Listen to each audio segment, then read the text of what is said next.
Mia était ma mère. Et depuis qu'elle est partie, la maison semble respirer autrement, comme si l'air lui-même cherchait encore son parfum. Elle a laissé derrière elle 9 enfants, 9 cœurs serrés, 9 univers qu'elle avait façonnés avec ses mains douces, sa patience infinie, son amour qui ne comptait jamais.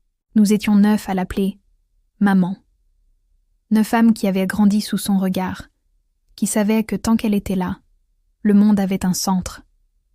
Comment va-t-elle, Mia, sans ses 9 cœurs, sans ses petits-fils? Elle nous manque, notre Mia. Oh, comme elle nous manque. 9 enfants mis au monde. Mais de combien était-elle la mère en réalité? Qui peut le dire? Dans son cœur et dans son âme, elle en avait beaucoup plus. Des neveux, des nièces, des cousins, des cousines, des amis de la famille. Pour beaucoup, elle était la tante, la cousine ou autre, mais tous ne voyaient en elle que la mère qu'elle était pour tous. Et tous l'appelaient maman, parce qu'à bras ouverts, elle les avait accueillis dans sa vie et dans son cœur.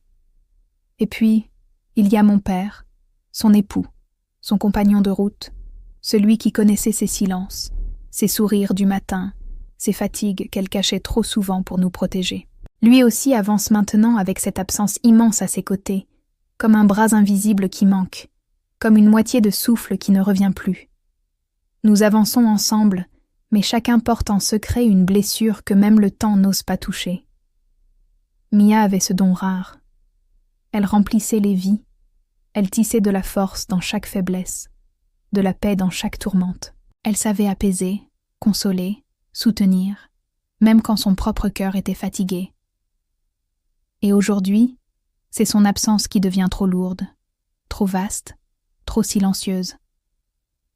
On raconte que lorsqu'une étoile s'éteint, sa lumière continue de voyager très loin dans le ciel, longtemps après sa disparition. Mia est comme cette étoile-là. Elle n'est plus là, mais sa lumière traverse encore nos jours, s'accroche à nos souvenirs, se dépose sur chacun de nous, sur mon père, sur tous ceux qui l'ont aimé et qui cherchent encore sa voix dans le vent. Il y a des soirs où nous nous retrouvons, et dans nos regards se mêlent la douleur, le manque, et cette étrange gratitude d'avoir été aimée par elle, parce que Mia aimait fort. Mia aimait vrai. Et ce genre d'amour ne disparaît pas.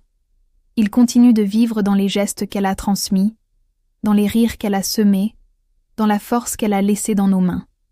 Alors nous avançons, malgré la brisure, malgré le vide, malgré les nuits plus longues que les jours.